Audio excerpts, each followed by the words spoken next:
그날은 유난히 바람이 거셌다. 눈을 뜨자마자 부엌에서 밥 짓는 소리, 물 끓는 소리가 뒤섞였다. 내가 오늘 그 집으로 시집 가는 날이었다. 20살간 넘은 나이에 가진 거라곤 해진 보통이 하나뿐이었다. 가난하지만 정 많은 집안에서 형제자매 7 중 장녀로 자랐다. 아버지는 늘 말씀하셨다. 복다나, 사람은 마음이 재산이다. 그 말 한마디를 품고 살아왔지만 세상은 그리 녹록지 않았다. 시집가는 집도 형제가 7이다. 사람들은 복다니 팔자 참새다 며 수군거렸지만 그땐 그 말의 뜻을 몰랐다. 그저 내가 좋아한 남자 하나 믿고 그의 어머니께 잘하면 시누이, 시동생들에게 밥 잘 차려주면 모두 함께 웃을 줄 알았다. 첫날 밤 초가집 처마 밑에서 바람이 새어 들어왔다. 낯선 방 안은 냉기보다도 침묵이 더 깊었다. 신랑은 말수가 적었고 나는 어색한 웃음으로 내일부터는 내가 밥할게요 라고 말하던 기억이 난다. 그게 이 집안의 맏며느리로서 내 평생의 시작이었다. 다음 날 새벽 어머니라 부르기도 어려운 시어머니가 말했다. 예, 눈에 물 들어왔단다. 아침밥은 내가 해야겠지. 그 한마디에 내 어깨가 무겁게 내려앉았다. 남의 집살이도 처음, 밥상도 처음, 그 많은 식구들의 입이 나를 기다리고 있었다. 쌀은 부족하고 반찬은 고추장 하나뿐이었다. 하지만 아무도 불평하지 않았다. 불평 대신 묵묵한 한숨과 숟가락 소리만 들렸다. 낮에는 논으로, 밤에는 부엌으로, 내 하루는 늘 흙냄새와 연기 냄새로 가득했다. 손끝은 마를 날이 없고 허리는 늘 굽은 채로 살았다. 그런데도 마음 한구석은 자꾸 희망을 품었다. 언젠가는 우리 살림도 나아지겠지. 그 믿음 하나로 하루하루를 버텼다. 그러던 어느 날 시어머니가 논두길에서 쓰러지셨다. 의사가 말하길 중풍입니다. 그 말이 내 인생을 갈라놓았다. 그날부터 나는 며느리가 아니라 간병인이었다. 어머니의 몸은 점점 굳어갔고 나는 밥보다 약을 먼저 챙기는 사람이 되었다. 시누이들은 찾아와서 큰 소리 쳤다.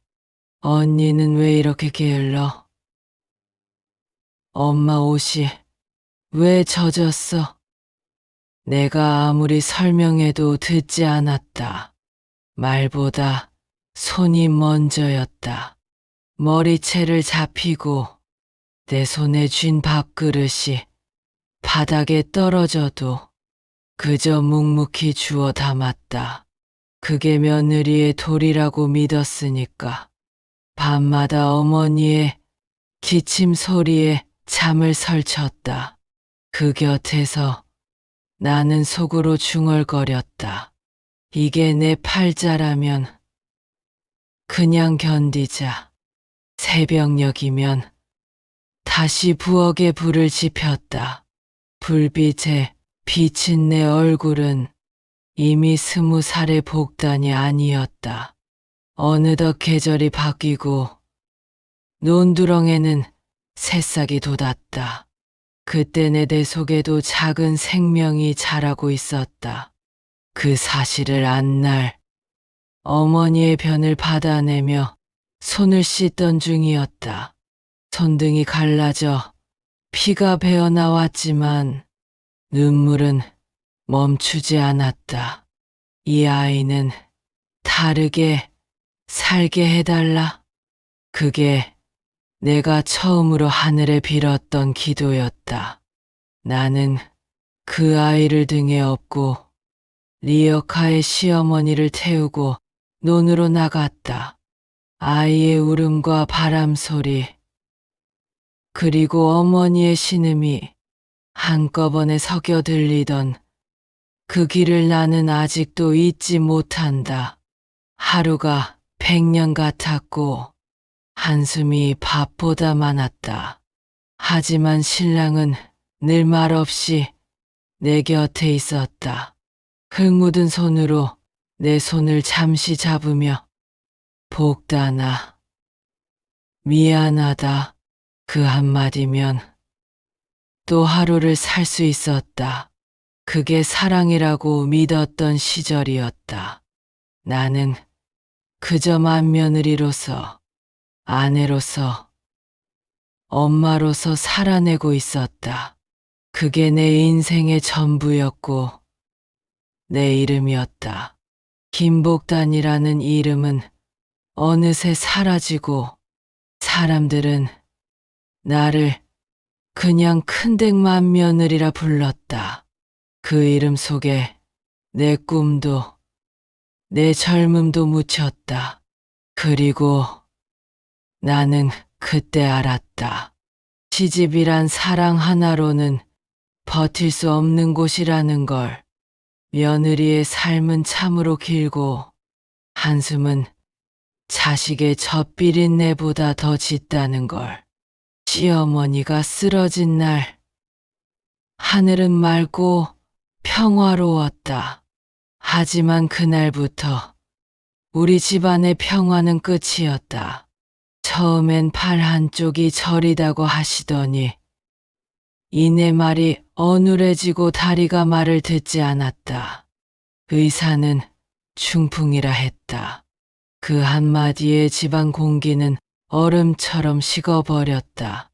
복다나, 이젠 내가 어머니 챙겨야지. 그 말이 끝이었고 그날부터 나는 며느리가 아니라 간병인이 되었다. 하루 3번 약 가리고 세수시키고 변을 받아내고 옷을 갈아입히는 일이 내 일상이 되었다. 아침이면 논밭에 나갔다가도 어머니가 찾으시면 달려와야 했다. 밥상은 식고 내 몸도 식었다. 시누이들은 멀리서 찾아와 큰 소리 쳤다. 형수, 언니, 어머니 옷 좀 단정히 입혀놔요. 냄새 나잖아요. 그들의 말은 칼처럼 날카로웠다. 어머니 옷을 매일 빨아도 손끝에선 항상 똥 냄새가 배어 있었다. 한 번은 내가 어머니를 부축하다 넘어졌는데 시누이가 내 머리채를 거칠게 잡아 끌었다.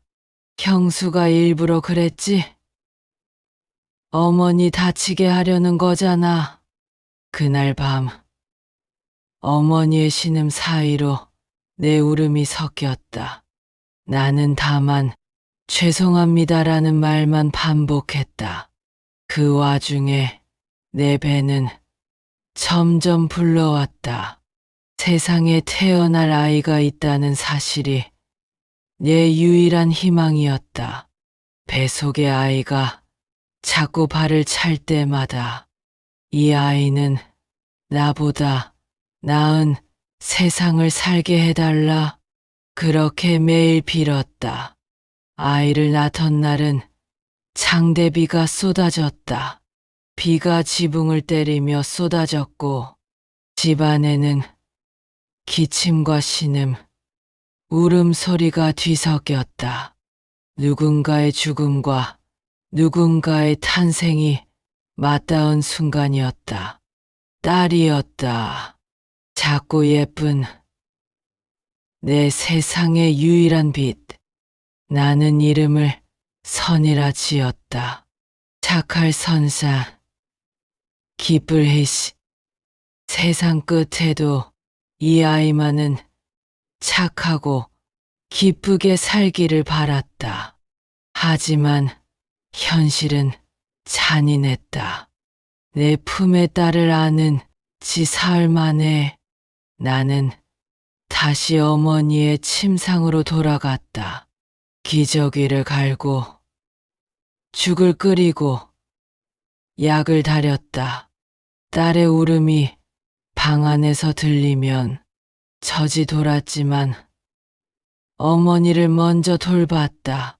그게 며느리의 의무라 여겼다. 복다나, 내 손등이 왜 그렇게 갈라졌냐? 신랑은 내 손을 살짝 만졌다. 그 따뜻한 손길 하나에 눈물이 왈칵 쏟아졌다.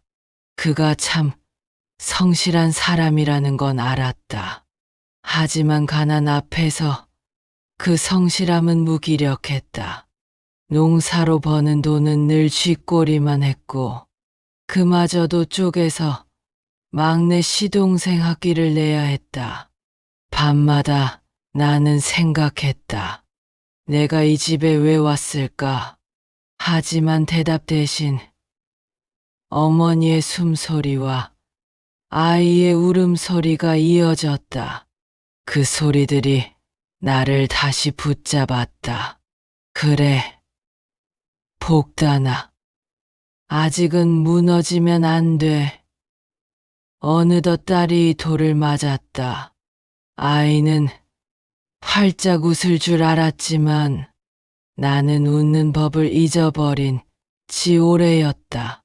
그저 그 작은 손이 내 얼굴을 만질 때마다 세상의 온기가 조금씩 되살아났다. 그러던 어느 날 어머니의 병세가 더 악화되었다. 이제는 스스로 말도 움직임도 어려워졌다. 하루에도 몇 번씩 편을 받아내며 어머니, 괜찮으세요? 그 말을 입에 달고 살았다. 손끝이 헐고 허리가 휘어도 나는 어머니의 등을 닦았다. 그게 나의 운명이라 믿었다. 하지만 세상은 내 믿음만큼 따뜻하지 않았다. 이웃집 아주머니가 말했다. 선희 엄마, 친정어머니보다 시어머니 얼굴을 더 많이 보네. 그 말에 허탈한 웃음이 나왔다. 그게 내 삶의 전부였다.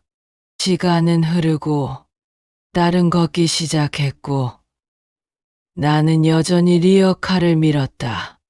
리어카에는 중풍 걸린 어머니가, 내 등에는 딸이 있었다. 앞으로 나아가야 하는 길이 얼마나 먼지 그때는 몰랐다. 다만 멈추면 안 된다는 것만 알고 있었다. 그날의 바람은 여전히 거칠었다. 논두길의 흙먼지가 눈에 들어와도 나는 손을 멈추지 않았다. 그 손끝에서 내 인생의 모든 날이 시작되고 있었다. 그해 여름은 유난히 더웠다.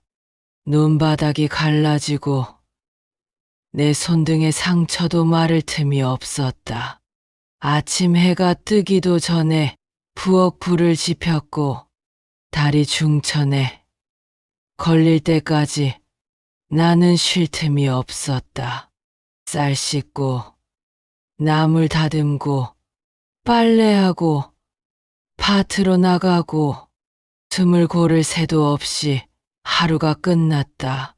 어머니는 여전히 내 손에 의지에 살고 계셨다.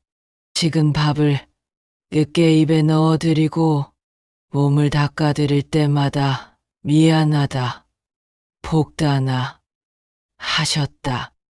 그 말 한마디면 또다시 허리가 펴졌다.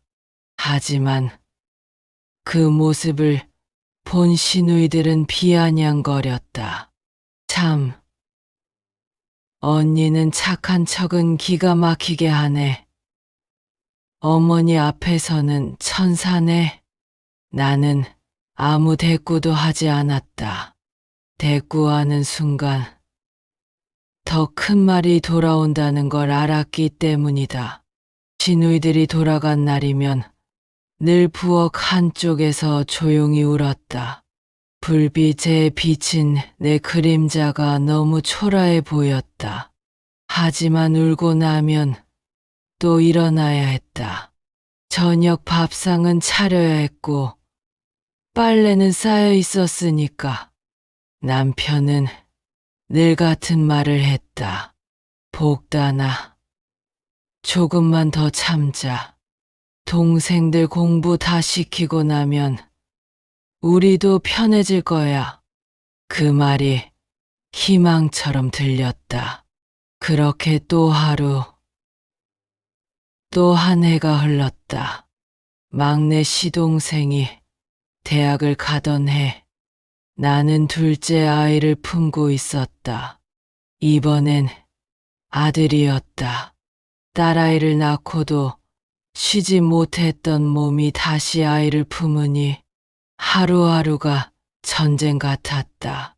몸이 버거워도 일손을 놓을 수 없었다. 시어머니는 더 위중해지셨고 남편은 새벽마다 품삯 일거리를 찾아 나갔다. 나는 그 뒤에서 불빛 하나 켜놓고 아이의 옷을 기워 꿰매며 잠들곤 했다. 시누이들은 여전히 나를 손가락질했다.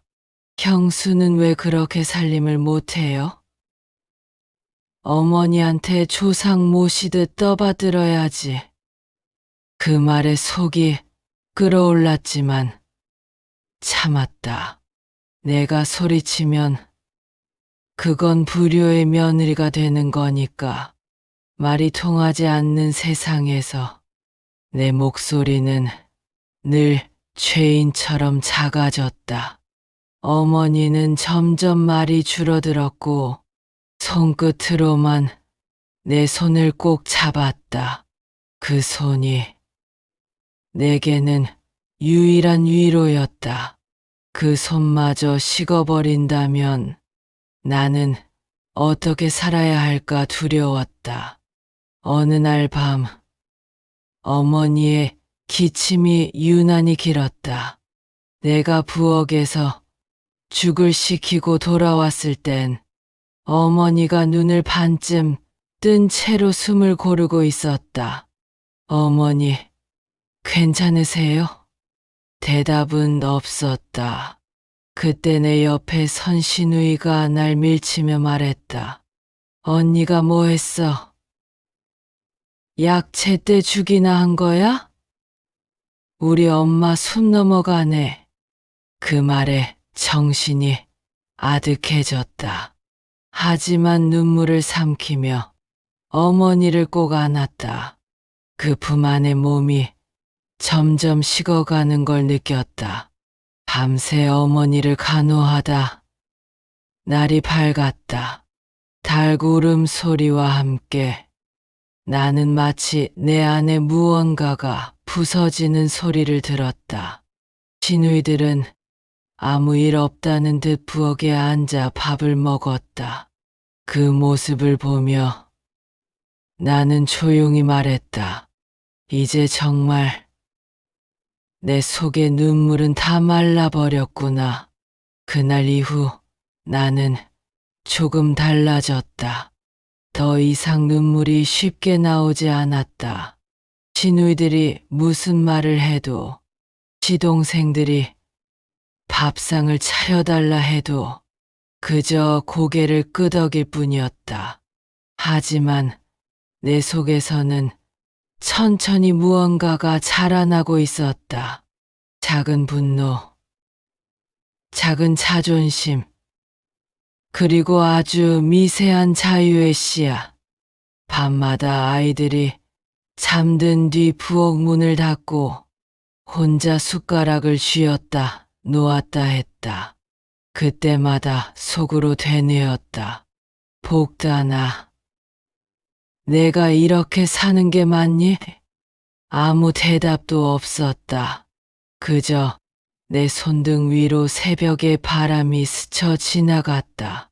그렇게 나는 조금씩 단단해졌다. 세상은 여전히 나를 맏며느리라 불렀지만 이제 내 안에서는 또 다른 이름이 자라고 있었다. 누구의 며느리도 누구의 손발도 아닌 그저 김복단이라는 이름이. 남편은 말수가 적은 사람이었다.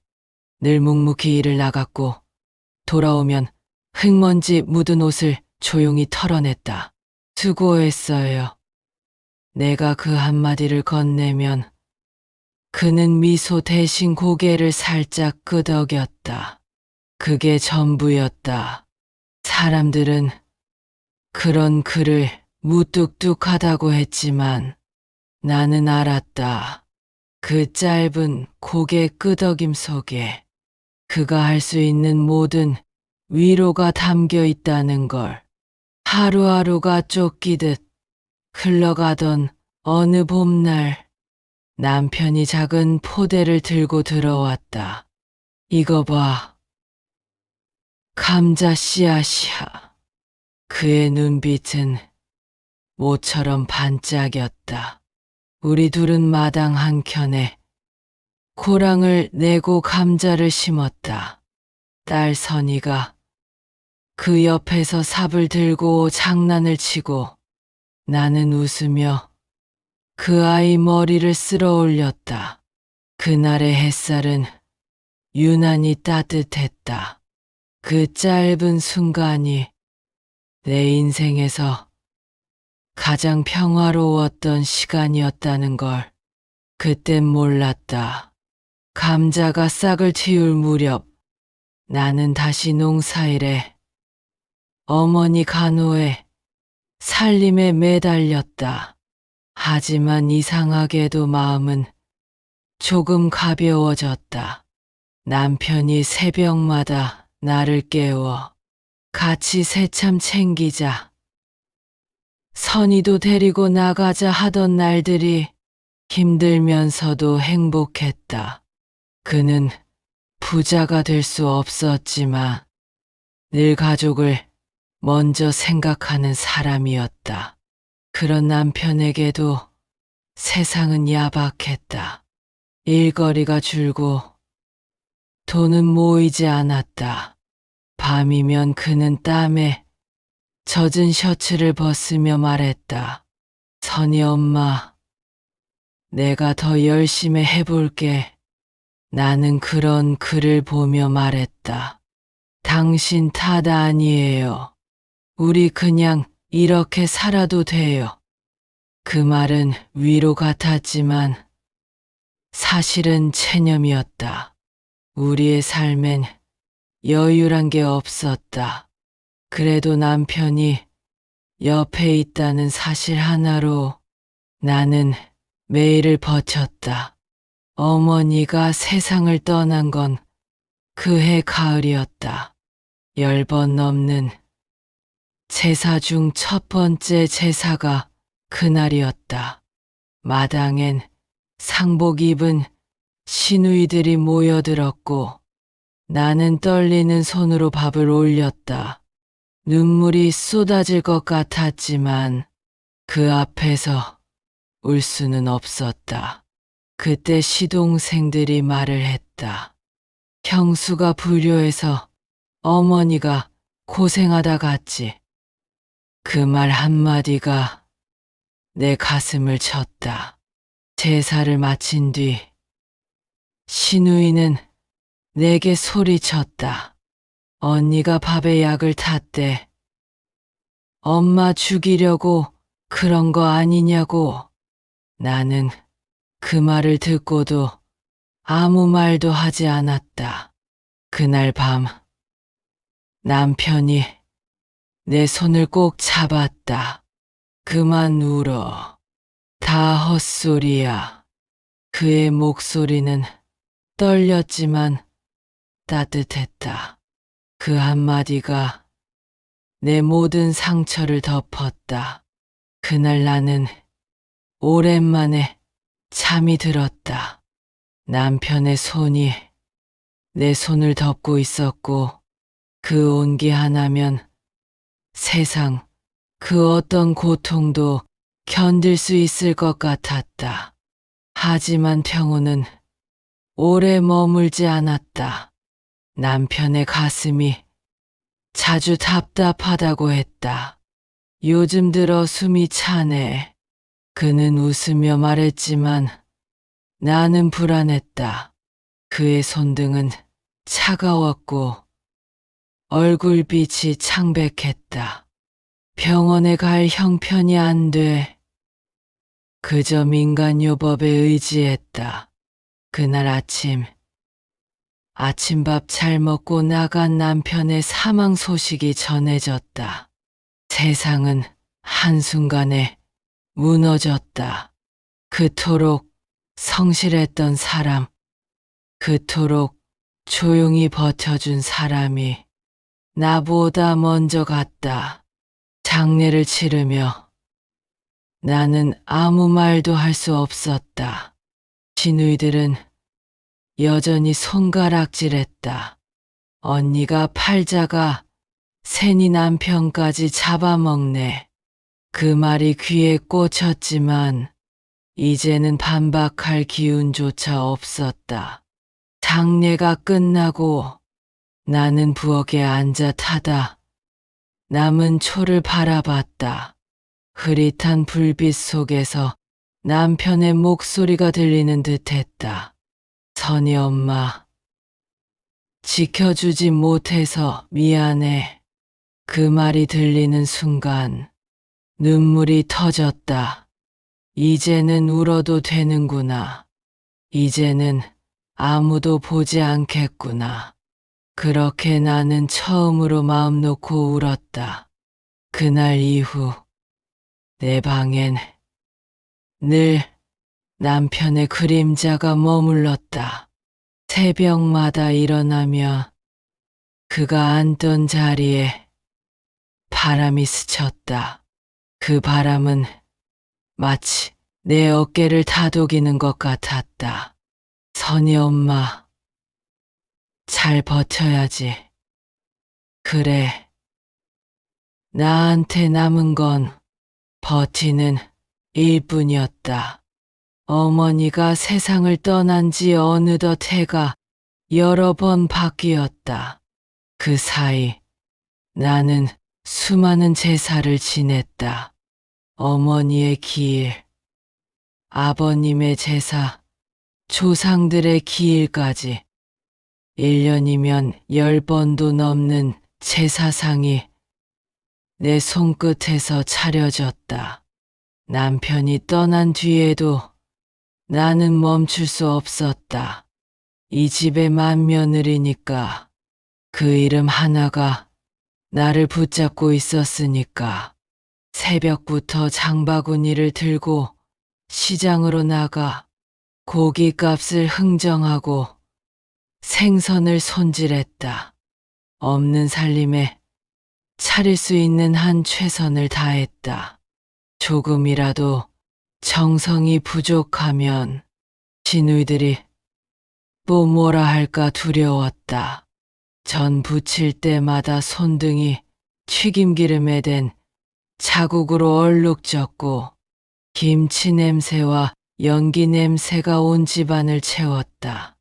제사 당일 부엌엔 내 숨소리마저 뜨거웠다. 밥이 눕지 않게 불을 조절하고 국을 태우고 정갈하게 담은 전을 상 위에 올릴 때면 이미 해는 저물어 있었다. 그런데도 시동생들은 말 한마디 없었다. 그들은 거실에 앉아 술잔을 부딪히며 형수, 아직 준비 안 됐어요? 그 한마디만 던졌다. 나는 허리를 펴지 못한 채 고개를 숙였다. 조금만 기다리세요. 제사가 끝나면 언제나 같은 장면이 반복됐다. 시동생들은 젓가락을 놀리며 밥을 먹고 남은 음식은 바리바리 싸갔다.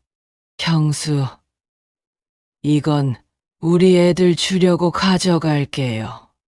10원짜리 하나 건네는 사람 없었다. 나는 그저 그릇을 닫고 상을 치웠다. 모든 게 익숙했다. 익숙하다는 건 슬펐고 그 슬픔은 어느새 분노로 변하고 있었다. 10번째 제사를 치르던 해 나는 이미 지쳐 있었다. 몸은 무겁고 마음은 텅 비어 있었다. 그런데 그날 뜻밖의 말이 들려왔다. 형수, 밥에 약을 탔다며? 그 말은 번개처럼 내 가슴을 갈랐다. 신우의 눈빛엔 의심이 가득했다. 어머니, 돌아가시기 전에도 그랬다잖아요. 이번에도 형수가 음식을 했으니 의심이 가지 않겠어요? 내 손에 쥔 국자가 떨어졌다. 끓던 국물이 발등에 튀었지만 그보다 뜨거운 건 억울함이었다. 나는 떨리는 목소리로 말했다. 그런 말 다시는 하지 마세요. 하지만 그들은 들은 척도 하지 않았다. 웃음 섞인 목소리로 이어졌다. 나는 제사상 앞에 홀로 앉았다. 초가 다 타들어가며 검은 연기가 피어올랐다. 그 연기 속에서 나는 어머니 얼굴을 본 것 같았다. 복단아, 이제 그만해라. 그 목소리가 들리는 듯했다. 하지만 나는 그 말을 믿을 수 없었다. 이 집안에서 나는 늘 남의 며느리, 남의 사람으로만 살았으니까. 며칠 뒤 시동생이 찾아왔다. 형수, 어머니, 제사 앞으로는 우리가 맡을게요. 형수도 늙었잖아요. 그 말은 배려가 아니라 쫓아내는 통보였다. 그놈은 미소를 지으며 덧붙였다. 그동안 수고했어요. 그 수고라는 두 글자가 내게는 칼처럼 꽂혔다. 나는 아무 말도 하지 않았다. 하지만 내 안 어딘가가 서서히 무너졌다. 10수년 동안 지켜온 자리, 내 이름 대신 불리던 맏며느리라는 호칭이 그날따라 너무 낯설게 들렸다.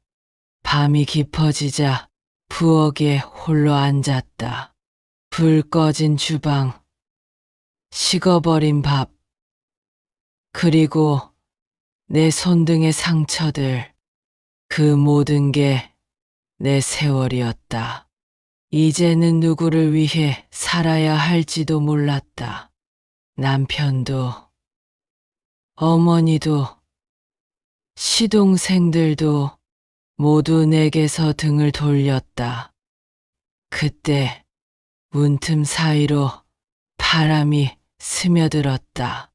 그 바람은 차갑지도 따뜻하지도 않았다. 그저 오래된 집안의 냄새처럼 익숙했다. 나는 조용히 속삭였다. 그래. 이제 정말 이 집의 제사는 끝이구나.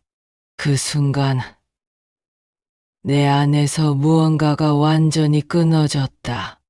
눈물이 나지 않았다. 대신 마음이 텅 비었다. 오래된 집이 기둥째 흔들리듯 내 안에 맏며느리라는 이름도 그렇게 무너져 내렸다. 남편이 세상을 떠난 지 여러 해, 새로 이사한 집 부엌으로 들어온 아침 빛이 유난히 차갑게 느껴졌다. 쌀통을 열자 쌀 한 줌이 남아 있었다. 그 쌀을 2번 헹구며 나는 중얼거렸다. 그래도 오늘 하루는 버텨야지. 두 아이는 아직 어린 나이였다. 딸 선이는 15, 아들은 8. 학교에 보내려면 학비와 교복, 책값이 필요했다. 내 수중엔 늘 모자란 뿐이라 낮에는 세탁소 일을 거들고 해가 지면 목욕탕 청소 일을 하며 돈을 벌었다. 손바닥엔 굳은 살이 앉고 허리는 자주 비명을 질렀지만 돈 몇 푼이 손에 들어오는 날이면 아이들 얼굴이 떠올라 잠깐은 견딜만 했다. 제사 문제는 이미 끝났다. 시동생이 와서 앞으로 우리가 가져가겠다라고 통보하던 날 이후 내 손에서 상차림은 사라졌다. 긴 세월 내 삶을 붙들던 의무가 갑자기 빠져나가자 가벼워지기보다 허전함이 먼저 밀려왔다. 밤이면 손이 허공을 더듬곤 했다. 칼을 쥐고 물을 썰던 감각, 전 부칠 때 지글거리는 소리, 그 모든 소란이 내 몸에 새겨져 있었음을 그제야 알았다. 나는 더 이상 맏며느리의 손이 아니었다. 그렇다고 누군가의 보호를 받는 사람도 아니었다. 그저 두 아이의 엄마, 김복단. 짧고도 낯선 이름으로 하루를 시작했다. 시동생들의 안부 전화는 간헐적으로 왔다. 형수, 바쁘면 제사엔 안 오셔도 돼요. 그 말은 배려의 목소리를 닮았지만 전화가 끊기면 내 가슴엔 냉기가 남았다. 가끔은 밤늦게 혼잣말을 했다. 은혜는 기억이 짧고 필요는 기억이 길구나. 선이는 공부를 잘했다. 담임이 불러 말했다. 아이 성실합니다. 계속 공부시키는 게 좋겠어요. 나는 고개를 끄덕였지만 돌아오는 길에 숨이 막혔다.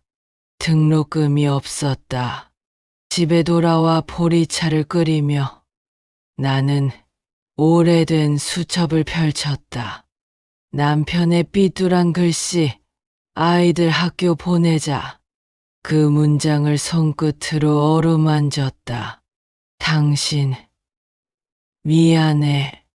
조금만 더 시간이 필요해. 그날 밤, 선이가 조용히 말했다. 엄마, 나 일할게요. 나는 대답 대신 아이의 머리카락을 빗어주었다. 잠깐만, 조금만 더 버텨보자. 그 말을 내뱉는 순간 내가 약속을 지킬 수 있을지 스스로도 확신이 없었다. 가끔 시동생들의 소식을 듣기도 했다. 도시로 간 그들은 승진을 했고 집을 샀고 건물을 올렸다고 했다. 나는 고개를 숙이고 지나쳤다. 누구에게도 인사하지 못한 건 부끄러워서가 아니라 오래 참아온 서운함이 말을 막았기 때문이다. 제사에서 손을 뗀 뒤 그날이 다가오면 낯설었다. 예전 같으면 마늘을 까고 나무를 다듬고 끓는 기름 소리에 맞춰 몸이 자동으로 움직였을 시간. 내가 지금 붙들고 있는 게 무엇인지 생각했다. 의무가 사라진 자리에는 공허가 먼저 찾아오지만 그 공허 끝에서야 비로소 내 삶을 내가 고르는 감각이 조금씩 살아났다. 세탁소 아주머니가 가끔 말했다. 선희 엄마, 얼굴이 좀 펴졌어요. 무슨 좋은 일 있어요? 나는 웃었다. 그냥 제사 준비 안 하니 손이 덜 아파서요. 말끝에 스스로 놀랐다. 정확한 마음이었다. 억울함과 해방감이 뒤섞였지만 해방의 무게가 아주 조금 더 무거웠다. 어느 비 오는 저녁, 빗물이 처마 끝에서 실처럼 흘러내렸다. 집 안은 고요했다. 나는 아이들이 잠든 뒤 부엌 구석에 쪼그려 앉아 남편의 메모를 다시 펼쳤다. 아이들 학교 보내자 그 문장을 소리 내어 읽었다. 그리고 나지막이 대답했다. 그래, 제사는 떠났고 남은 건 우리 셋이다. 이제는 우리 셋을 먼저 살리자. 다음 날부터 나는 일을 더 먼저 잡았다. 새벽엔 시장에서 집 나르는 품을 팔고 낮엔 세탁소, 저녁엔 반찬 가게 아르바이트까지. 몸은 더 힘들었지만 이상하게 눈물은 줄었다. 울어도 달라지는 건 없고 움직이면 쌀 한 대박이라도 늘어났으니까. 시간은 그렇게 흘렀다. 선희는 결국 고등학교를 미뤘다. 대신 저축 통장을 만들고 월급이 들어오면 잔돈을 꼼꼼히 적어 나에게 내밀었다. 엄마, 이건 집세, 이건 쌀값. 나는 그 장부를 받아들며 웃었다. 우리 아주 잘 살고 있다.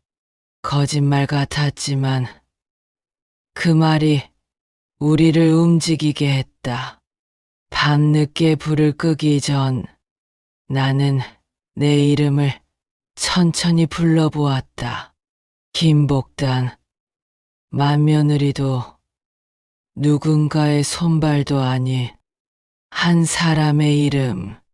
낯설고 쓸쓸했지만 이름을 부를 때마다 내가 아직 나로 남아있다는 사실이 어둠 속에서 작은 불빛처럼 살아났다. 시간은 흘러 머리카락이 희끗해질 무렵이었다. 두 아이는 제법 자랐고 남의 세탁물에 손을 대며 하루를 보냈다. 그동안 시동생들은 더 높이 올랐다.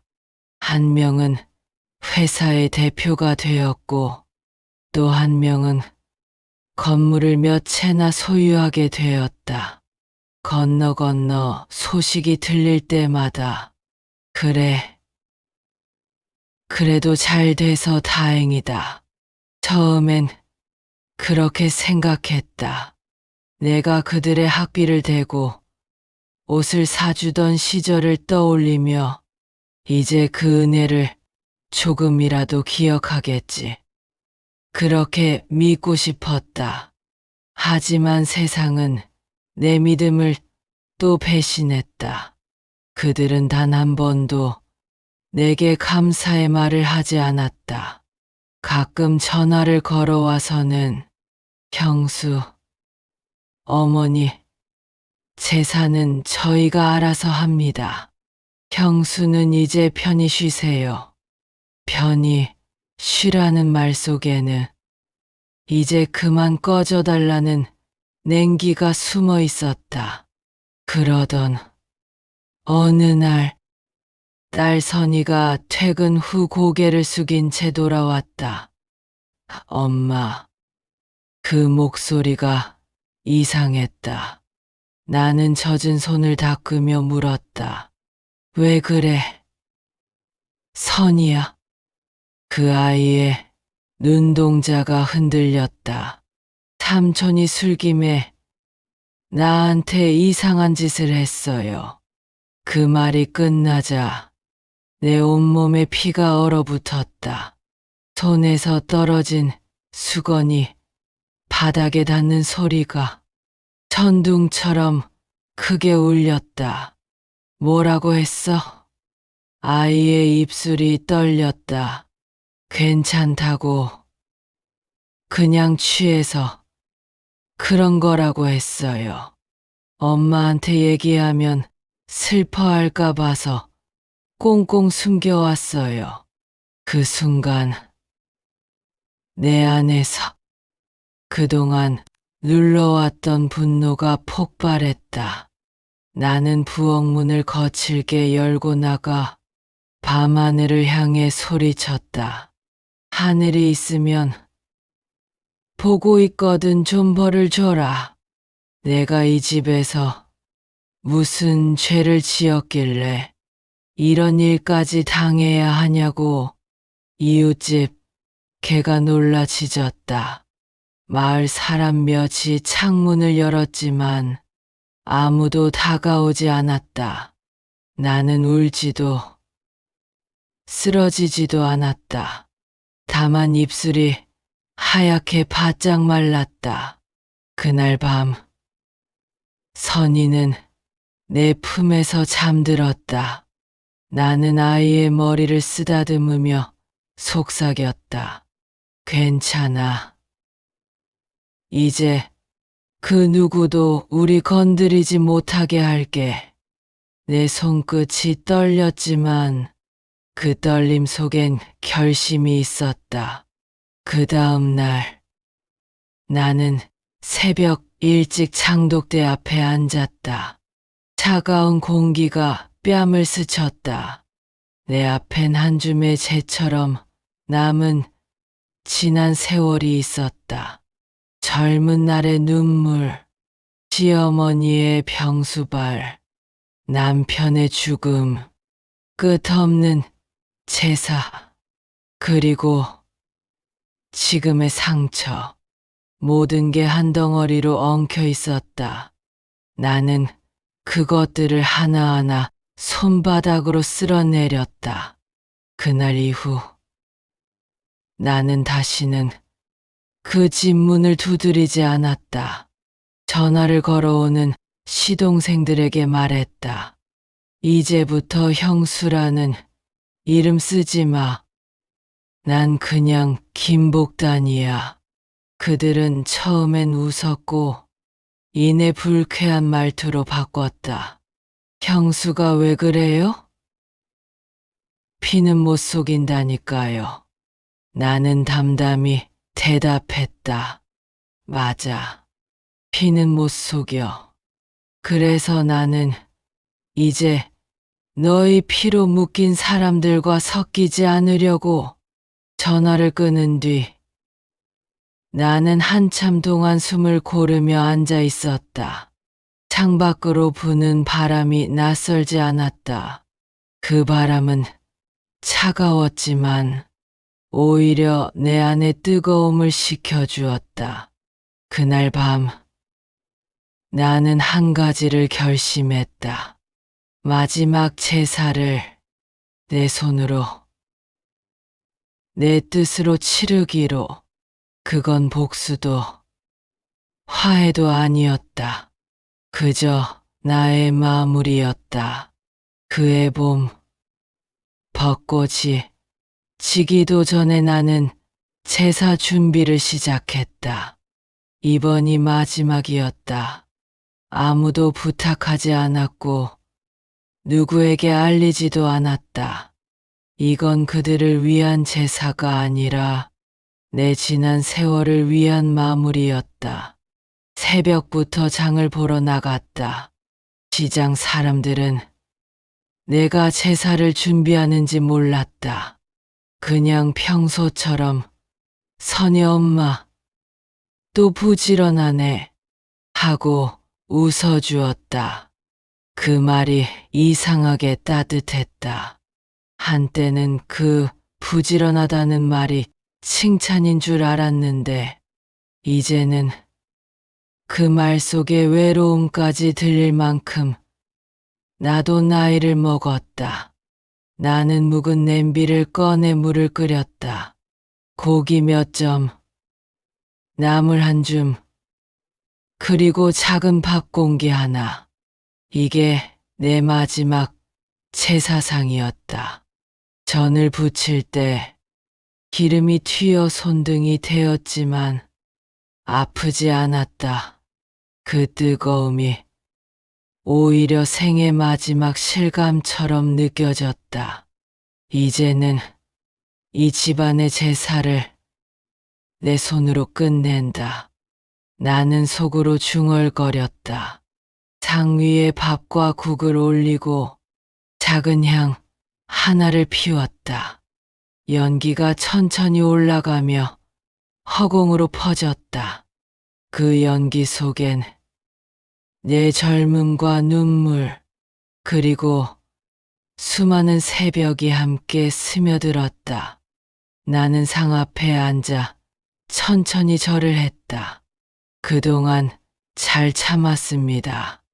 이제 제 몫의 길은 여기까지입니다. 목소리가 떨렸지만 눈물은 나오지 않았다. 대신 가슴속 어딘가가 서서히 비워지는 느낌이었다. 그 비어가는 자리에 낯선 평온이 들어왔다.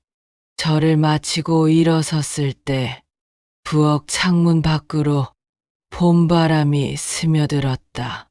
그 바람은 오래전 시집 오던 날의 바람과 닮아 있었다. 그때는 두려움이 섞여 있었지만 이제는 그 어떤 두려움도 남지 않았다. 나는 제사상을 치우지 않았다. 그대로 두었다. 그 상 위에 내 지난 40년이 얹혀 있었으니까. 바람이 흙냄새를 데리고 불어왔다. 나는 손바닥을 펼쳤다. 그동안 굳어있던 송금 사이로 미세한 햇살이 스며들었다. 김복단, 내 이름을 입안에서 천천히 불러봤다. 처음에는 어색했지만 이내 목소리가 단단해졌다.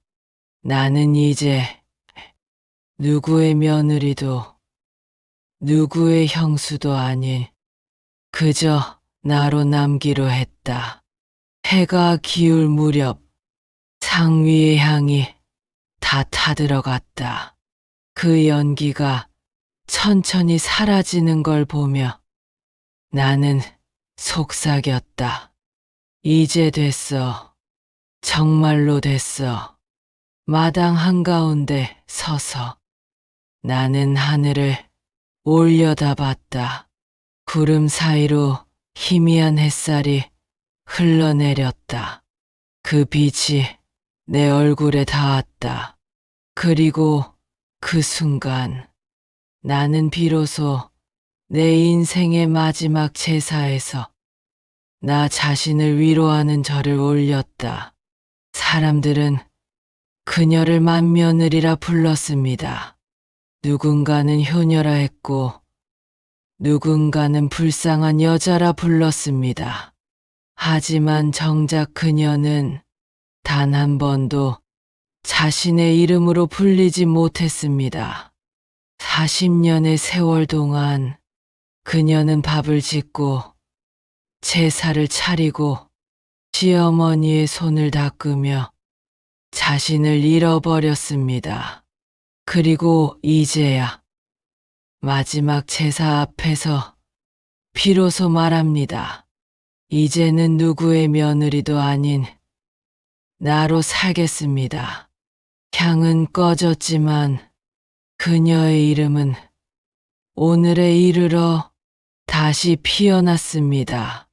김복단, 그 이름으로 살아낸 한 여인의 인생에 이제 조용히 빛이 내려옵니다. 시청해 주셔서 감사합니다.